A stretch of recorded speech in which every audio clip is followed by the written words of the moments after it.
نحمده ونصلي على رسوله الكريم أما بعد فأعوذ بالله من الشيطان الرجيم بسم الله الرحمن الرحيم وذكر فإن الذكرى تنفع المؤمنين آمنت بالله صدق الله مولانا العظيم وصدق رسوله النبي الكريم ونحن على ذلك من الشاهدين والشاكرين والحمد للہ رب العالمین۔ میرے محترم بزرگوں، بھائیوں اور دوستوں، جو آیت مبارکہ میں نے آپ کے سامنے تلاوت کی، پچھلے ہفتے اسی آیت مبارکہ کو سامنے رکھ کر میں نے بطور نصیحت کے کچھ باتیں آپ کی خدمت میں رکھی تھی۔ آج بھی دیکھیں اسی آیت مبارکہ کو سامنے رکھ کر میں اپنے اکابر سے سیکھی گئی مزید باتیں آپ کی خدمت میں رکھوں گا۔ بس آپ اللہ رب العزت سے دعا فرما دیں کہ صحیح صحیح باتیں میری زبان سے کہلوا دے اور ہم سبھی کے لیے ان باتوں کو کارآمد اور نفع بخش بنا دے۔ دیکھیں، پچھلے ہفتے میں نے آپ کے سامنے یہ بات رکھی تھی کہ امام اعظم ابو حنیفہ علیہ الرحمہ نے اپنے بیٹے حماد کو یہ نصیحت کی کہ بیٹا، میں نے آپ کے لیے 5 لاکھ احادیث میں سے فقط 5 احادیث کا انتخاب کیا۔ اگر آپ ان 5 احادیث مبارکہ پر عمل کر لیں گے تو سمجھ لیجئے کہ آپ نے پورے دین پر عمل کر لیا۔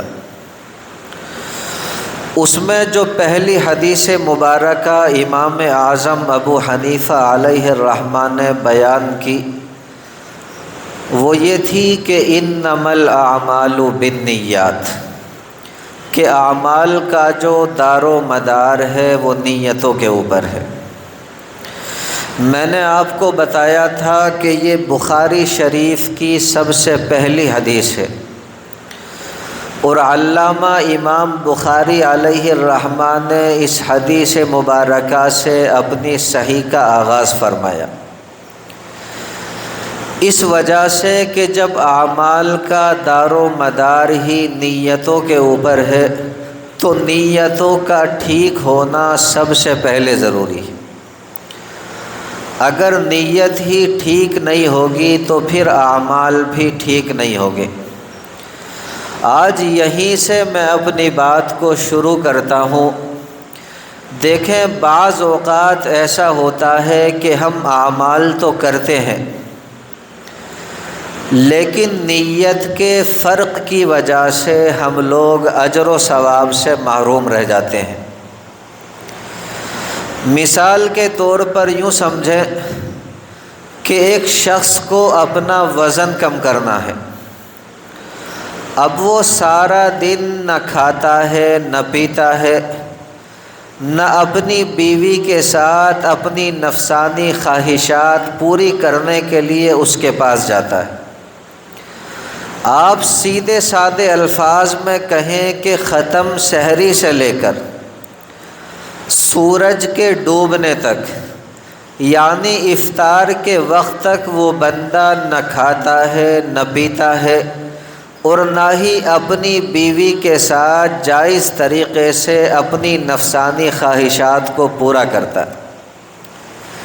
ایمانداری سے بتائیے کہ کیا ہم اس بندے کو روزے دار کہیں گے؟ اگرچہ اعمال اس نے سارے روزے داروں جیسے کیے لیکن پھر بھی ہم اسے روزے دار نہیں کہیں گے۔ کیوں؟ کیونکہ اس کی نیت روزے رکھنے کی تھی ہی نہیں۔ اگر روزہ رکھنے کی نیت ہوتی تب میرے پیارے بھائیوں اس کا یہ عمل اجر و ثواب کا باعث بنتا۔ اسی طرح دیکھیں، ایک اور آسان مثال میں آپ کے سامنے رکھتا ہوں۔ ایک شخص ہے جو ویرانے کے اندر ہے، جنگل کے اندر ہے، اب وہ نماز پڑھنا چاہتا ہے لیکن اسے یہ پتہ نہیں کہ قبلے کا صحیح رخ کدھر ہے،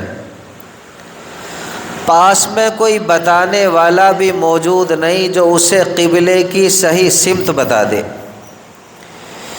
اس صورت میں شریعت کا حکم یہ ہے کہ وہ بندہ تحری کرے، وہ بندہ غور و فکر کرے کہ قبلے کا رخ کس طرف ہو سکتا ہے۔ اب جس طرف بھی اس کا گمان غالب ہو گیا، جس طرف بھی اس کا گمان زیادہ ہو گیا کہ اس طرف قبلے کا رخ ہے، اسی طرف رخ کر کے نماز پڑھ لے، اس کی نماز ہو جائے گی۔ اب مثال سے سمجھیں، ایک بندہ جنگل کے اندر اکیلا ہے، نماز پڑھنا چاہتا ہے، قبلے کا صحیح رخ معلوم نہیں، پاس میں بتانے والا بھی کوئی موجود نہیں جو قبلے کی صحیح سمت بتا دے۔ اب اس نے اندازہ لگایا، گمان لگایا، اس کے دل نے یہ گواہی دی کہ قبلے کا جو رخ ہے وہ سامنے کی طرف ہے۔ اب اس نے 2 رکعت نماز کی نیت باندھی اور سامنے کی طرف رخ کر کے نماز پڑھنی شروع کر دی۔ 1 رکعت پڑھنے کے بعد اس کے دل میں خیال آیا کہ نہیں بھائی، قبلے کا رخ تو پیچھے کی طرف ہے، اور اس کا گمان غالب بھی یہی ہو گیا کہ ہاں قبلے کا رخ پیچھے کی طرف ہے۔ اس صورت میں شریعت کا حکم یہ ہے کہ اگر اس بندے نے اپنی دوسری رکعت پیچھے کی طرف رخ کر کے پڑھ لی، تب بھی اس کی دونوں رکعت نماز ہو جائے گی اور صحیح ہو جائے گی۔ اس کے برخلاف دیکھیں ایک اور بندہ ابھی بازار سے آیا، سامان خرید کر کے لایا، اس نے اپنا سامان پیچھے رکھا، اپنے جوتے اتارے اور سامنے کی طرف رخ کر کے نماز پڑھنی شروع کر دی۔ 1 رکعت پڑھنے کے بعد اس کے دل میں خیال آیا کہ کہیں کوئی پیچھے سے میرا سامان چرا کر نہ لے جائے، کہیں کوئی پیچھے سے میرے جوتے اٹھا کر نہ لے جائے، کیوں نہ میں ایسا کروں کہ دوسری رکعت پیچھے کی طرف رخ کر کے پڑھ لوں تاکہ میرے جوتے اور سامان جو ہے سلامت رہیں، بچے رہیں۔ ایمانداری سے بتائیے کیا اس بندے کی نماز ہو جائے گی؟ بالکل نہیں ہوگی۔ حالانکہ اگر آپ ظاہر کے اعتبار سے دیکھیں تو دونوں کے اعمال ایک جیسے ہیں۔ پہلے والے بندے نے بھی پہلی رکعت سامنے کی طرف رخ کر کے پڑھی، دوسری رکعت پیچھے کی طرف رخ کر کے پڑھی۔ اس نے بھی پہلی رکعت سامنے کی طرف رخ کر کے پڑھی اور دوسری رکعت پیچھے کی طرف رخ کر کے پڑھی، لیکن کیا وجہ ہے کہ پہلے کی نماز ہو گئی، دوسرے کی نماز نہیں ہوئی؟ تو پتہ چلا میرے پیارے بھائیوں کہ نیت کا فرق تھا۔ پہلے کی نیت نماز پڑھنے کی تھی، پہلے کی نیت قبلے کا صحیح رخ معلوم کرنے کی تھی، اور دوسرے کی نیت یہ تھی نماز ہو نہ ہو لیکن میرے جوتے چوری نہ ہو، میرا سامان چوری نہ ہو۔ تو پتہ چلا کہ بعض اوقات ہم اعمال تو کرتے ہیں لیکن نیت کے فرق کی وجہ سے اجر و ثواب سے محروم رہ جاتے ہیں۔ اللہ رب العزت عمل کی دولت سے مالا مال فرماتے۔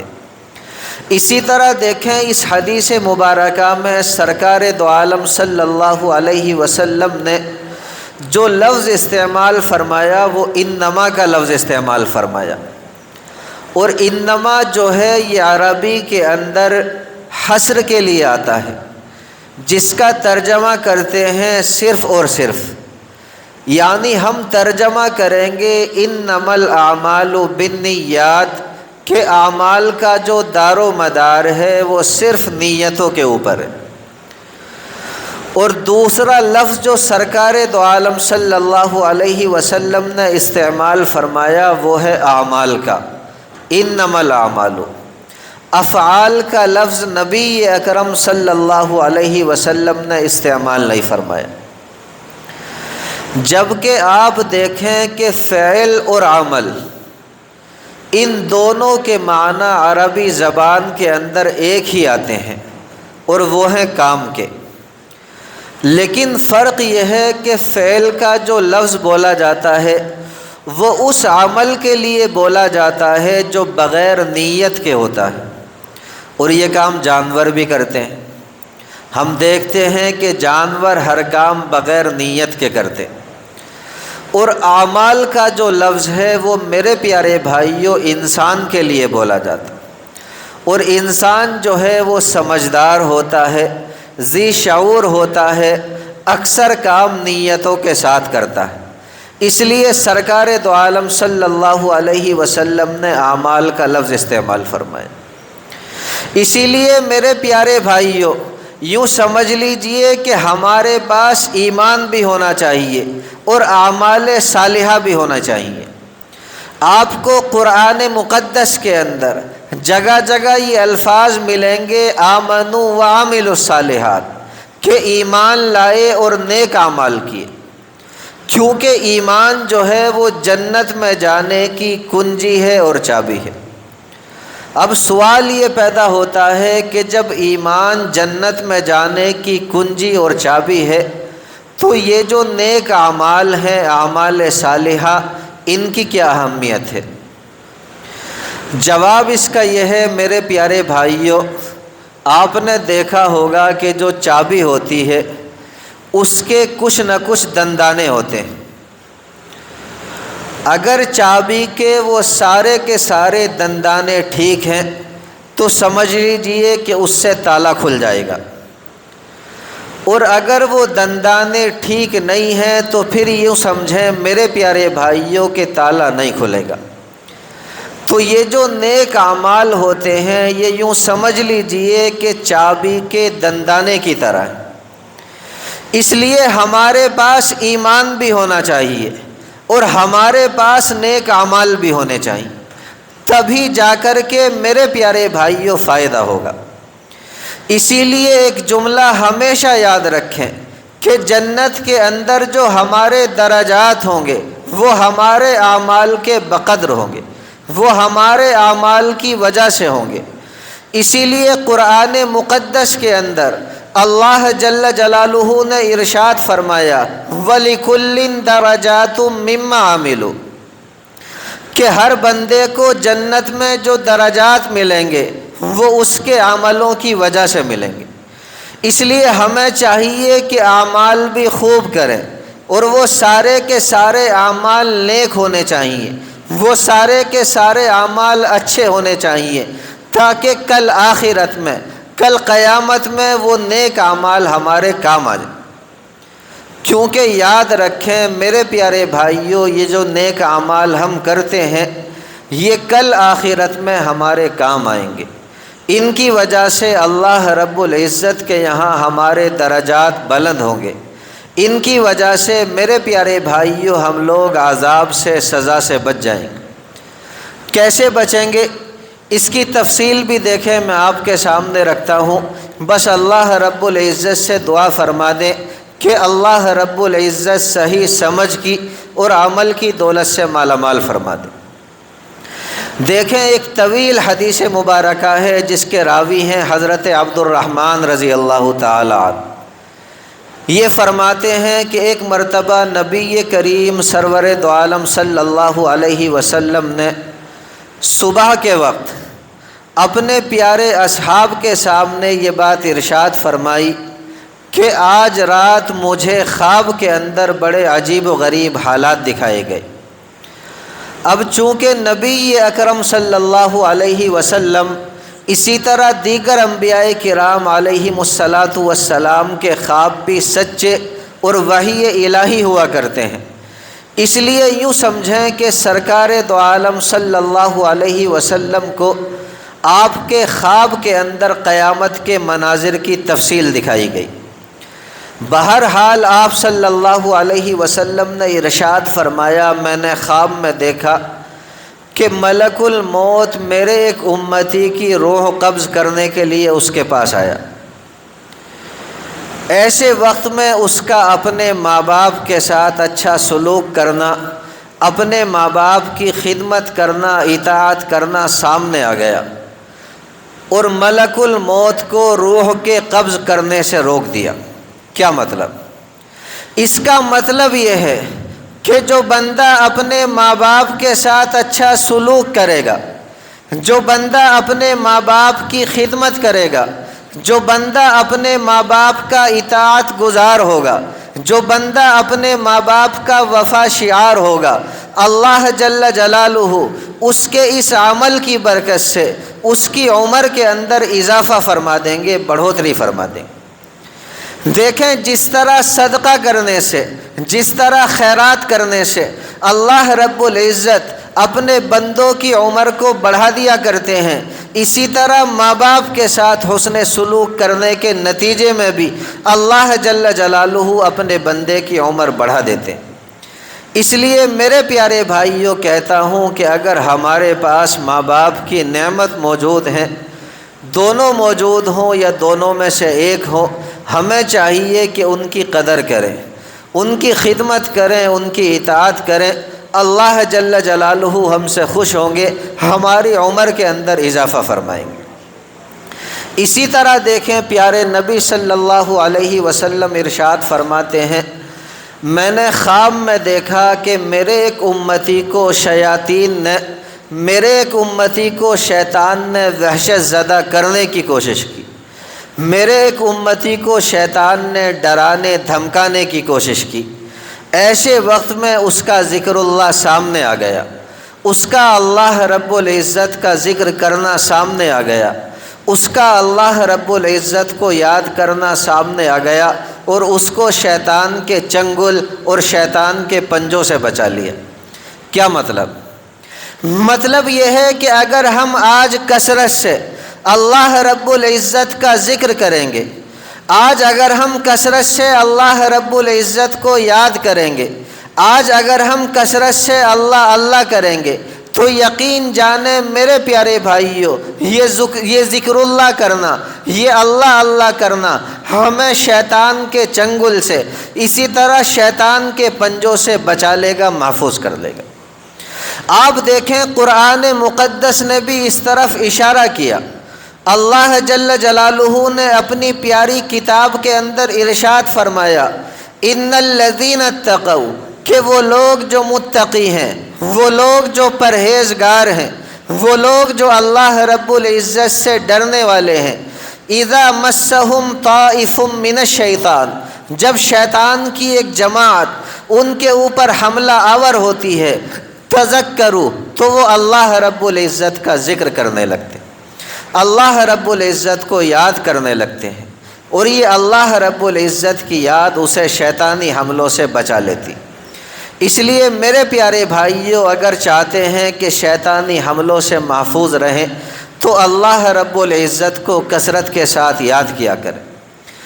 اسی طرح دیکھیں سرکار دو عالم صلی اللہ علیہ وسلم نے ارشاد فرمایا، میں نے خواب میں دیکھا کہ میرے ایک امتی کے اوپر عذاب قبر چھا رہا ہے اور چھاتا ہی جا رہا ہے۔ ایسے وقت میں میرے اس امتی کا وضو کرنا سامنے آ گیا اور اس کو عذاب قبر سے بچا لیا، چھڑا لیا، محفوظ فرما لیا۔ اس سے دیکھیں ہمیں یہ پتہ چلتا ہے کہ ہمارا جو بھائی اہتمام کے ساتھ وضو کرے گا، جو بندہ مستحبات کی رعایت رکھتے ہوئے وضو کرے گا، جو بندہ وضو کے دوران باتیں نہیں کرے گا، تو اس کا یہ اہتمام کے ساتھ وضو کرنا اسے میرے پیارے بھائیوں یوں سمجھ لیجئے کہ عذاب قبر سے بچا لے گا۔ اس لیے اگر ہم یہ چاہتے ہیں کہ عذاب قبر سے بچے رہیں تو میرے پیارے بھائیوں دھیان کے ساتھ، اہتمام کے ساتھ وضو کیا کریں، اور وضو کے دوران بالکل بھی باتیں نہ کیا کریں۔ اللہ رب العزت عمل کی دولت سے مالا مال فرما دے۔ اسی طرح دیکھیں پیارے نبی صلی اللہ علیہ وسلم نے ارشاد فرمایا کہ میں نے خواب میں اپنے ایک امتی کو پیاس کی شدت کی وجہ سے ہانپتے ہوئے دیکھا۔ میں نے دیکھا کہ میرا وہ امتی حوض کوثر پر پانی پینے کے لیے جاتا ہے، لیکن جب بھی جاتا ہے اسے واپس کر دیا جاتا ہے، اسے روک دیا جاتا ہے، اسے واپس دھکیل دیا جاتا ہے۔ ایسے وقت میں اس کے روزے سامنے آ گئی اور روزوں نے اس کا ہاتھ پکڑا، اور ہاتھ پکڑ کر اسے حوض کوثر پر لے گئے اور اسے پیٹ بھر کر کے، یا پھر آپ کہیں کہ اس کا جی بھر کے پانی پلایا۔ تو میرے پیارے بھائیوں، اگر ہم یہ چاہتے ہیں کہ حوض کوثر کا پانی ہمیں جو ہے وہ اطمینان کے ساتھ، تسلی کے ساتھ، سکون کے ساتھ نصیب ہو، تو جو رمضان المبارک کے روزے فرض ہیں وہ تو رکھا ہی کریں، باقی جو اور روزے ہیں، سنت ہیں، نفل ہیں، وہ بھی میرے پیارے بھائیوں رکھنے کی کوشش کیا کریں۔ جیسے دیکھیں ذی الحجہ کے 9 روزے ہوتے ہیں، اسی طرح محرم کا مہینہ آ رہا ہے، اس میں 2 روزے ہوتے ہیں، اسی طرح ہر مہینے کی 13، 14، 15 تاریخ کے 3 روزے ہوتے ہیں جنہیں ہم ایام 20 کہتے ہیں۔ ان تمام روزوں کو رکھنے کی کوشش کریں اور یقین جانیں یہ تمام نیک اعمال کل آخرت میں، قیامت میں ہمارے کام آئیں گے اور ہمیں ایسے ایسے درجات دلا دیں گے جن کا میں اور آپ تصور بھی نہیں کر سکتے۔ اس لیے میرے پیارے بھائیوں، ان اعمال کو اپنانے کی کوشش کریں۔ اسی طرح دیکھیں سرکار دو عالم صلی اللہ علیہ وسلم ارشاد فرماتے ہیں، آپ فرماتے ہیں کہ میں نے خواب میں دیکھا کہ ایک مجلس کے اندر انبیاء کرام علیہم الصلاۃ والسلام کے حلقے لگے ہوئے ہیں، میرا ایک امتی ان میں سے جس حلقے کی طرف بھی جاتا ہے اسے واپس بھیج دیا جاتا ہے، اسے دھکیل دیا جاتا ہے۔ وہ ایک حلقے کے پاس گیا، اسے واپس بھیج دیا گیا، وہ دوسرے حلقے کے پاس گیا، اسے واپس بھیج دیا گیا، وہ تیسرے حلقے کے پاس گیا، اسے واپس بھیج دیا گیا۔ ایسے وقت میں اس کا غسل جنابت سامنے آ گیا اور نبی اکرم صلی اللہ علیہ وسلم ارشاد فرماتے ہیں کہ اسے غسل جنابت نے میرے سامنے لا کر میرے پہلو میں بٹھا دیا۔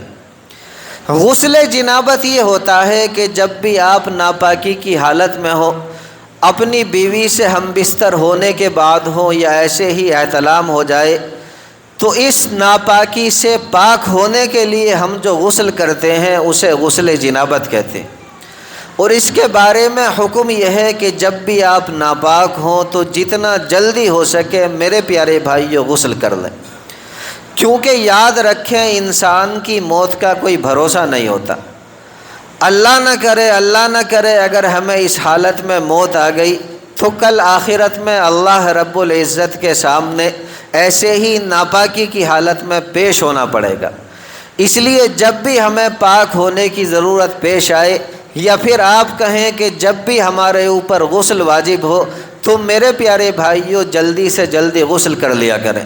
اللہ رب العزت ہر مومن کو عمل کی دولت سے مالا مال فرما دے۔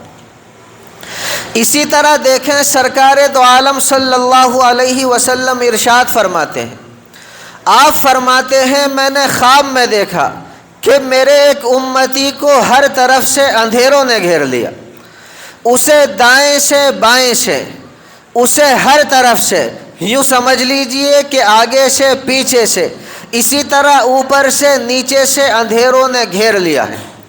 اب وہ ظلمتوں کے اندر مارا پھر رہا ہے، اب وہ اندھیروں کے اندر بھٹکتا پھر رہا ہے۔ ایسے وقت میں اس کا حج کرنا سامنے آ گیا، ایسے وقت میں اس کا عمرہ کرنا سامنے آ گیا، اور ان اعمال نے اسے اندھیریوں سے نکال کر یوں سمجھ لیجئے کہ روشنیوں کے اندر پہنچا دیا۔ اس لیے کہتا ہوں کہ جب بھی ہمارے اوپر حج فرض ہو میرے پیارے بھائیوں بلا وجہ دیر نہ کیا کریں، جیسے ہی حج فرض ہو فوراً حج کر لیا کریں، کیونکہ انسان کی موت کا کوئی بھروسہ نہیں ہوتا۔ اسی طرح عمرہ بھی کر لیا کریں، اللہ جل جلالہ عمل کی دولت سے مالا مال فرماتے۔